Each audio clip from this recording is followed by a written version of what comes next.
boy's hatred and his name, he asked the young man to do him a favor, namely to kill him. The boy swung his sword with the intention of killing. But still, falling to his knees before the monster, he could not do it. When Jack saw this, he put his hand on the head of the crying young man and asked him to tell him that the war was over because the monster was dead. With these words, the man simply falls to the ground, living his last moment. Did you like the beginning of the story and want to continue? Then like the video and leave a comment below. The man felt like he was drowning. He thought it was a dream in which his father was present, who always doubted that Jack was his son. The face of his mother, who died shortly after his birth. His sister, known for her beauty even outside the empire, and his older brother, who always pestered him. All the memories came back to the man, namely that he used to be Jack Ballantyre, but having forgotten his name, he became a soldier who crossed the whole continent. Thoughts about his experiences overwhelmed the man's head, and it was hard to understand whether it was a dream or reality, whether Jack had died or been killed. What if it was just a memory before death? The Second Continental War he started and his victory in it, which made him a monster among monsters, his desire for revenge that destroyed the Tolkien Empire that dominated the Western continent. The wars he started and ended with his victory. At that moment, it was not difficult to accept death because there was no incentive to live on. The man's heart had already begun to stop when suddenly he found himself in a young body, wondering if he had really gone back in time. And how is this possible? The family of the Marquis Ballantyre was famous in the Teslan Empire. They were one of those who openly sympathized with the ruling power in the person of the emperor. Jack was the third child in the family, the youngest, young Marquis in the Teslan Empire. If this title was enough for him, he would have lived a happy life. Everything was very simple, but not for the Marquis of Ballantyre. Jack was in the rose garden, thinking that the garden itself was an extension of their estate. It looked beautiful, but only from the outside. In reality, it was a kind of place of exile, a place that was needed to limit the youngest child from supporting the family and vassals, which is what the rose garden really was. He was brought out of his thoughts by the voice of Ron's butler who brought the juice. He was the only person who really appreciated Jack out of the entire estate.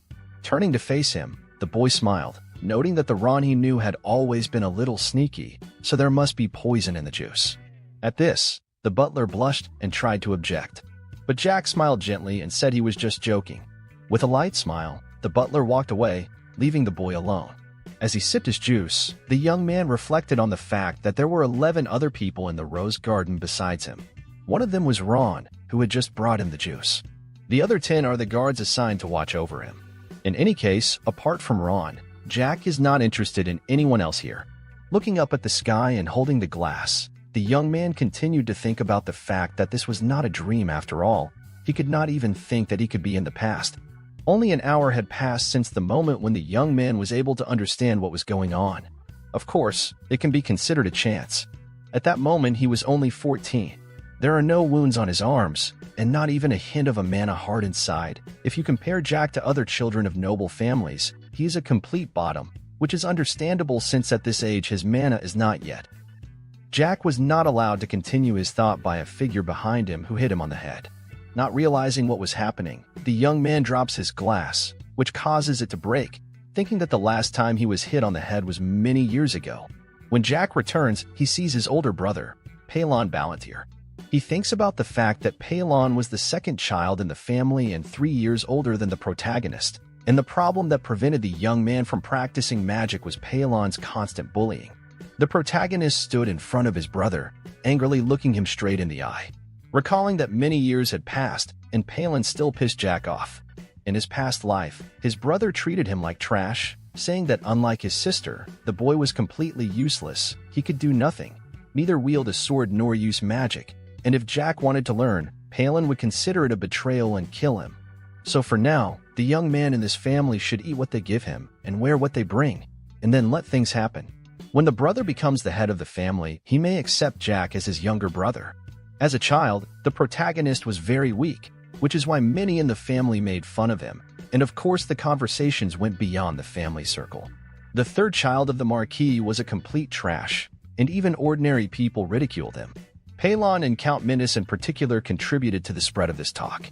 Even so, it was funny for Jack to look at his brother because the first child was his sister anyway. The girl was the only one in the family who could be relied on, the only one in the family who cared about Jack. She was a year older than Palon, but because of her gender, she would not be able to take on the role of head of the family.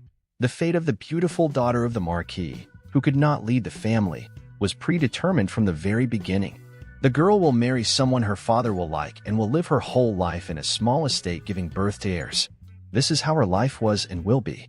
And now Jack is facing the man who will contribute to all this more than anyone else, the man who is ready to sell his sister to the first person he meets just to take the place of heir as soon as possible. If Jack kills him now, he'll be doing the world a favor.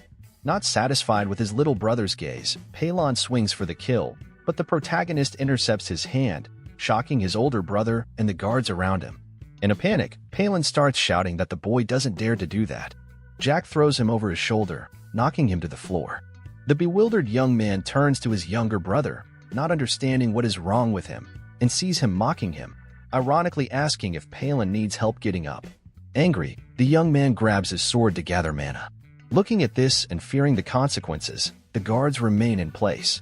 Standing in a stance, Jack concludes that the guards will certainly not interfere, and it is quite funny. At this point, Palin is about to lunge, but Ron stops him, asking him not to use mana right now. Unable to withstand such impudence, the young man hits the butler on the cheek, causing him to fall to the ground. This makes the protagonist think that there is probably no point in doing anything now, as Ron has plenty of secrets of his own. And Palin continues to point his finger and say that now both Jack and his butler will die. The younger man continues to mock the older one, smiling, saying that he probably wants to stun him. At these words, the elder releases his anger and draws his sword. The protagonist thinks that he did not expect such a turn, and even though his body does not know what training is and could not reveal mana, he is not going to lose. Palin swings his sword, but Jack is struck, thinking that the magic of the third circle is the limit of his older brother. No matter how expensive Palin's sword is, he is still a child, but it is too early to kill him. With this thought, smiling, the protagonist approaches his opponent closely, continuing to mock, and surprisingly for the butler, grabs Palin's head, filling it with mana. At that moment, Jack was ready to take revenge for every abuse he had suffered, unless of course his brother was against it. Having defeated his brother, the protagonist kicks him to check if he is alive. Then he turns his gaze to the guard who was about to draw his sword, ordering him to freeze if he doesn't want to end up like Palin. Having calmed the guard down, Jack turns to his brother, taking him by the hair, and begins to drag the carcass, complaining that Palin should have gone on a diet. Continuing to drag his brother, the boy approaches the pond and raising the unconscious young man's head says that it is very hot today, so Palin should refresh himself. Then he dips the boy's head into the water. And while holding him underwater, he thinks about the shock of his brother's state of mind, even if he doesn't use the mana he has been saving up so hard. And if you think about it, a lot of things have gone wrong because of Palin. After he sent his sister to the Empire, he poisoned his father and became the head of the family. He tried to influence the affairs of the Empire as if he had the right to do so. The result is obvious to everyone. The house of the Marquis Ballantier was destroyed and wiped off the map. Of course, the protagonist doesn't care about this. He only regrets the loss of the opportunity that his sister gave them with her wedding. My sister was always smart. She had a nice personality. It was obviously painful for her to leave this house. It's hard to imagine how she felt when she went to another empire to ensure their family's good reputation. She knew exactly what she was doing because her husband was the fourth prince, who was the subject of bad rumors. For the sake of her family, the girl was ready to do anything, even such things. If only her father and that bastard knew how she really felt. But enough about that. The more he thought about it, the angrier he got. Pulling his head out of the water, Palin began to ask his brother for mercy. Looking at this, the protagonist thought he had seen this expression on his face. Such grimaces of fear were everywhere during the war. With such thoughts, continuing to hold his opponent by the hair, Jack asks if his brother remembers everything he did to him. Should he help him remember?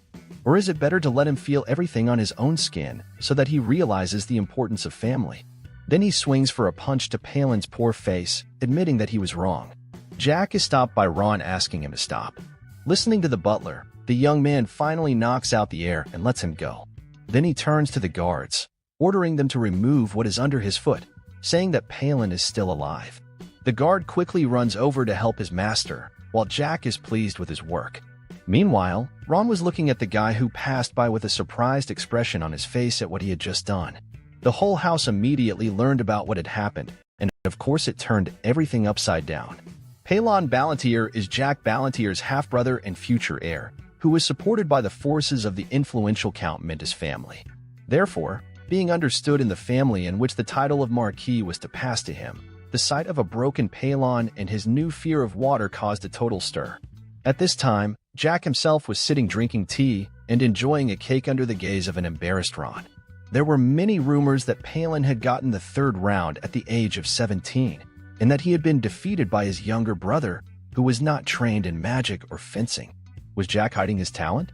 Next year, Palon will be 18 and was supposed to be introduced as a successor, but now that the younger man has shown his claim to the headship, it is not known who will be the heir.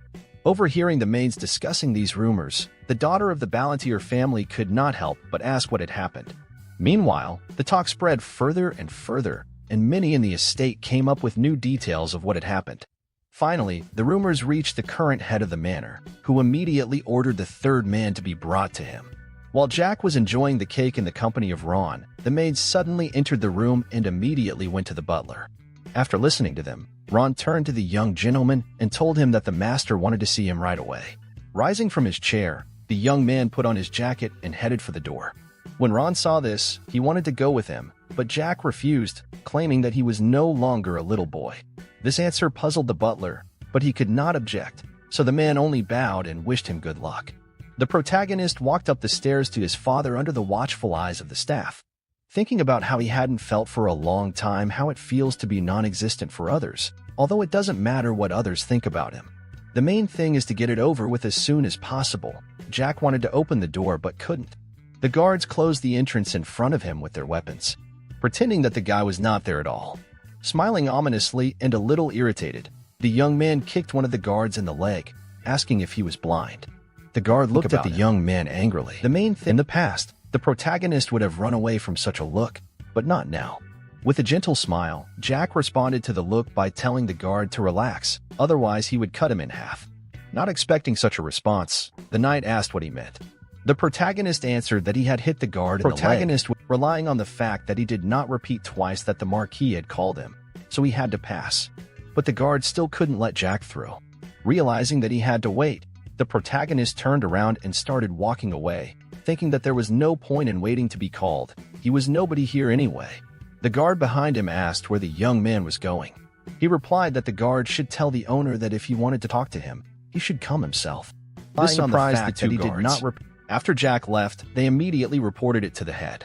Unable to believe what he heard, the man asked if it was true. The answer was that it was true. Smiling at this news, the master put down his pen and picked up his cane and said that the younger man had changed a lot. Jack was sitting in his garden drinking juice and thinking that his father should have been home by now. As soon as this thought crossed his mind, he noticed the people approaching him and the easy-to-remember head. Even his father's face showed that he was an old and stubborn goat. What was even more surprising was the fact that Jack remembered him exactly the same. The owner approached the protagonist, who at that moment thought that sometimes he wished his father did not exist at all. In his past life, the head tried to kill him when the boy tried to run away from home. The man was someone who could sell his child for the sake of reputation, too greedy for power and unable to achieve what he wanted. Such was the Marquis of Ballantyre. With this thought in mind, Jack greeted his father with a bold greeting. That's why he arrogantly asked what was wrong with the boy. The young man pretended not to understand the question. This provoked the anger of the Marquis and the indignation of his mother, whom he called a barking bitch in his head. After that, he calmly began to say that they had come all this way with the desire to go back inside, or would they talk here? With these words, Jack defiantly threw the plate away to everyone's surprise. This caused his father's obvious anger, and he began to collect mana. The protagonist immediately realized that the Marquis was trying to check whether the mana heart had appeared in the boy's body. However, of course, it is not there at the moment. After checking and realizing that there was no heart, the head asked that if Jack had a talent for martial arts, why didn't he show it earlier? The boy took a sip of juice and thought about the fact that he couldn't tell him that he was weakened and wanted to start talking. But his frantic mother interrupted him, shouting that the little shit didn't dare to act so arrogant at such a young age. Raising his hand to pacify the woman, the Marquis said that he thought the younger man was completely clueless, but it turned out he wasn't. These words hurt Jack's feelings, and he put down his glass and got up from his chair, saying that since he was useless, he had no right to call himself his son. Hearing this, The father asked if Jack wanted the man to recognize him as his son. The protagonist, who folded his arms across his chest, replied that he was not interested. The servants behind the head began to whisper at what they heard. Realizing the situation, the Marquis turned around and strode away, leaving Jack wondering why the man had come at all if he was leaving. Unable to bear the look of his second son's mother, Jack said with a sincere smile that the elder son's mother had new wrinkles after the incident, so she should take care of her skin. These words made the woman blush and get angry. Jack could hardly contain his laughter, thinking that even though he was not a pervert, it was very pleasant to look at the woman's face at the moment. Finally, the boy bowed, wishing her a good evening and asking her to convey his apologies to the elder. Sometime later at the Ballantyre estate, Ron read an order that the third child in the family was sentenced to solitary confinement for 20 days for making a mess in the house. The butler was outraged by the news and wondered what had happened while he was away. Drawing a picture, Jack objected to Ron, saying that what happened, and in general, he stood quietly while the older man mocked the boy, so let him not be angry. After these words, the protagonist wondered how solitary confinement is even possible. He was already sent to the Pink Garden, and now this. Do they really want to ban him from going outside? Meanwhile, Ron sighed and said that there was only a month of vacation left at the academy, so solitary confinement was not a big deal. Hearing this, Jack was surprised to remember that he had completely forgotten about the academy. He was now 14, and therefore he had to attend the Imperial Academy. All the aristocrats of the Teslan Empire have to study there, unless they are disabled. The training lasts 4 years. It starts at the age of 14. So now the boy is in his first year. The first semester has already ended and summer vacation has begun. Thinking about it, Jack smiled a little excitedly at being a student again. But then he remembered one more thing. His mentor is directly connected to the academy, so he can skip any subject but not hers. That's why he can't argue with the Marquis about trifles anymore. Finishing the painting, Jack concludes that he will go to the academy. There are 27 days of vacation left, 20 of which will be spent in prison, and it will take 6 days to get to the academy, which means that his father is literally sending the young man to study after his imprisonment. Sitting in the room, Ron asked if the boy had finished the painting yet. In turn, the young man got up and asked where he would be imprisoned.